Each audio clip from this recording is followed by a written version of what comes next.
All I want for Christmas is fuel. Christmas is on the horizon. A veritable fuel frenzy for my kind, and a period anticipated with dread by many of our victims. There are those who know only too well the behaviour that will be engaged in, which will cause Christmas Day and the surrounding days to descend into misery and chaos. They fear the encroaching festival, having endured it year after year. There are others who may be in that first difficult year after their disengagement, and will look back on how Christmas with the Narcissist, the first Christmas, exceeded any Christmas which had taken place beforehand.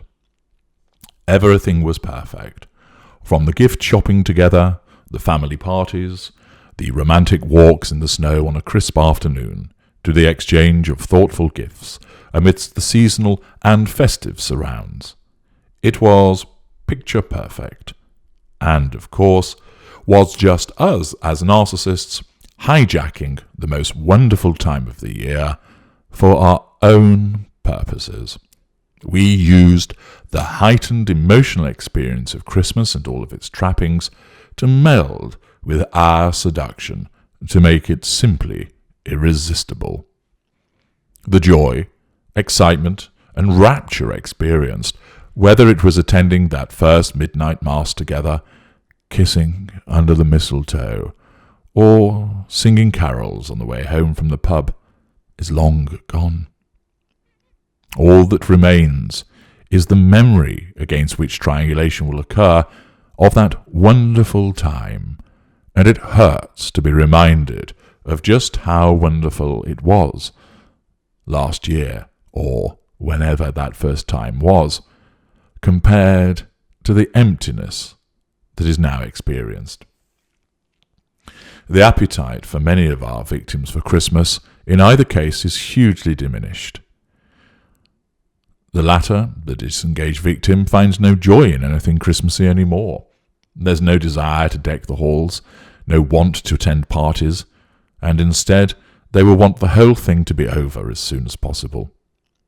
For the former, there is the expectation of grinning and bearing it, making it as good as he or she possibly can, getting through Christmas with the narcissist, albeit with that lurking fear of it all being brought crashing to the ground like a chopped-down Christmas tree as a consequence of the narcissistic temper tantrum that will inevitably appear, or the icy, cold shoulder, colder than the snow outside.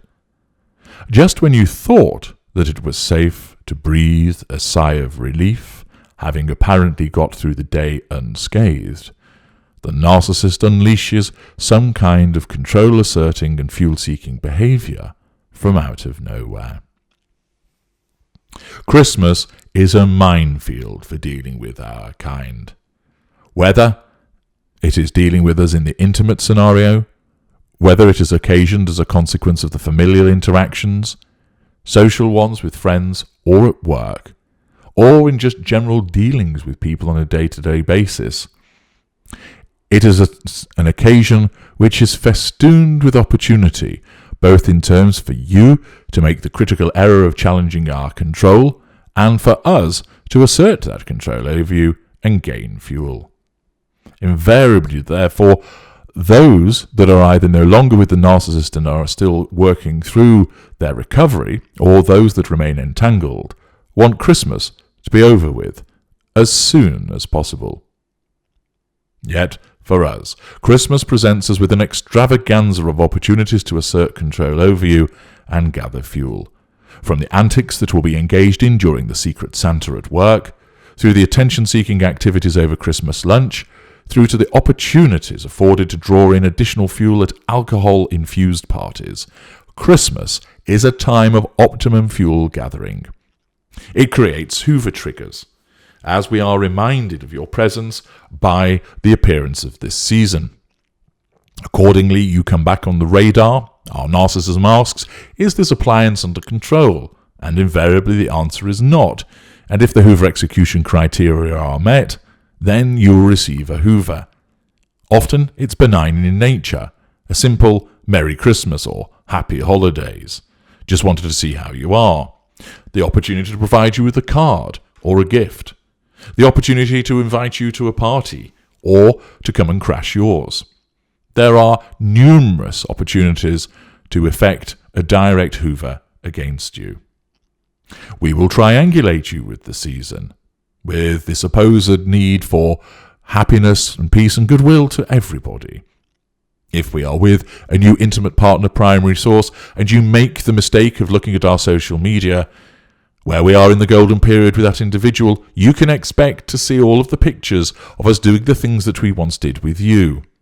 The ice skating, the decking the tree, the going for a walk, the attendance at a particular historic city to gather purchases, the attendance at undertaking carol singing, buying those chestnuts to roast on an open fire, running around as Jack Frost is nipping at our nose. All of those opportunities provide us with the ability to triangulate you with the new individual. Of course, remember, for the most part, we will actually be focused on asserting control over them, and you are forgotten about.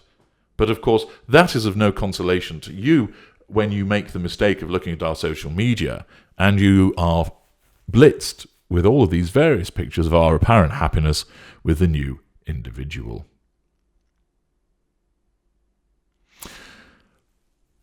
From your perspective, this arrival triggers your emotional thinking, causing it to surge, as you remember being with the narcissist in some shape or form, whether it is the magnificence of that first or subsequent Christmases of the golden period, or the misery. You remember, and it occupies your mind, increasing your emotional thinking. Also, there is the sense of expectation. It's been drummed into you to want a perfect Christmas. The elegant Christmas tree, carols drifting across the frozen air from outside, the feast prepared for all to eat, people wearing their ridiculous Christmas jumpers, the house spick and span and quiet the night before Christmas, the beautifully wrapped presents sat beneath the tree, the family traditions, the mandated goodwill to all. There is meant to be peace, happiness and joy. Expectations are raised, and of course, this just creates yet more targets for us to aim at. You've worked hard to ensure that the house is spotless, festooned with festive finery, presents bought and wrapped, relatives organised to attend, cupboards fit to burst with Christmas fare and drink. You've endured the mayhem at supermarkets and department stores, anxiously waited for the delivery drivers to bring your online purchases and so forth. You've created the perfect Christmas tableau, and now we are ready with our wrecking ball, all in the name of control and fuel. For the fortunate few who are in the heady days of seduction still, Christmas will be a truly magical experience. Nobody does the perfect Christmas like our kind. Be it the amazing or the abhorrent, it's perfect for us. As creatures of the extreme, we surpass all belief. For another lucky group, Christmas may well coincide with a respite period, and thus all is golden. If only for a few days, as we put on our best behaviour and drink up the positive fuel lavished on us by grateful and relieved friends and family, who are relieved not to have to tread on eggnog shells this year. For the majority, however, it is to be endured as we disrupt, spoil, wreck, and bring drama on the one time when you really, really don't want it. All in the name of control and fuel, as we greedily drink up your frustrated tears, your angry rants, and sobbing hysteria as we ruin yet another Christmas. So, since all we want for Christmas is fuel, what can you expect from our kind at Christmas? The end is almost endless, but here are some of the behaviours that narcissists of varying schools will roll out at this time of year. 1. Failing to buy you anything, or something inappropriate, such as a flashlight from the garage last minute. 2. Berating what you buy for us, no matter how thoughtful, how expensive, or even if we asked for it. 3. refusing to participate in party games or engaging in them and throwing a hissy fit when we lose or engaging in excessive pettiness about the rules. 4. Turning up late or not at all for scheduled festive events. 5. Talking in church so people turn and look at us. 6. Eating food that was to be saved for other people. 7. Making the carol singers stand and sing for some time without offering them anything. 8. Not helping you at all with the preparation for Christmas. 9. Arguing about which visitors to receive and when. 10. Telling the children that Santa Claus is not real, so they cry. Bwah. 11. Telling people what has been bought for them before they can open their present. 12. Failing to thank people for gifts or putting their gift choices down. 13. Sending obviously recycled gifts to other people. 14. Attending other people's parties and being drunk and obnoxious. 15. Excessive flirting with other people, much to the embarrassment of our other half and hosts. 16. Refusing to play carols and insisting on unseasonal dance music or thrash metal being played. 17. Fiddling on our phones at every opportunity, during Christmas lunch, at church, when the children are opening their presents, when attending drinks at someone else's house. 18. Purposely disappearing at inopportune moments, Christmas lunch, carol concert, present opening. 19. Picking a fight over trivial items such as the pigs in blankets not being done the way that we like them, or too many red baubles being placed on the tree. 20. Purposefully breaking gifts. 21. Inviting people round and then refusing to answer the door to them. 22. Telling children that you have spoken to Santa and he will not be visiting because they have been bad. 23. Photoshopping a picture of Santa lying in a pool of blood and showing the children, telling them that Christmas is cancelled. 24. Refusing to give you sufficient money to buy things at Christmas, or claiming that certain things cannot be afforded, and then spending a large sum on ourselves. 25. Preventing you from attending social events without us. 26. Putting down your choice of attire when attending a Christmas event. 27. Not clapping and even booing when attending a Christmas show or pantomime. 28. Making grand entrances at parties, grand flourishes when giving presents and ensuring that all eyes are on us. 29. Getting drunk and insulting people. 30. Competing with the neighbours for the most illuminated and decorated house on the street. 31. Refusing to get out of bed on Christmas morning. 32. Attending sporting events around Christmas and not family ones. 33. Hogging the television and selecting non-Christmas programmes. 34. Demanding the decorations be taken down the day after Christmas.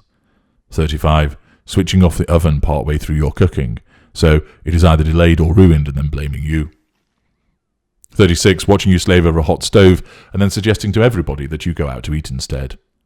37. Turning up empty-handed at parties and blaming you for forgetting the gift, food, drink. 38. Lavishing attention on one person and ignoring everyone else. 39. Walking around with mistletoe and kissing people for far too long. 40. Disrupting, being awkward, concerning co-parenting over the Christmas period. And many, many more besides. It all adds up to bah humbug. What have been your narc nightmares at Christmas? Do share them in the comments section.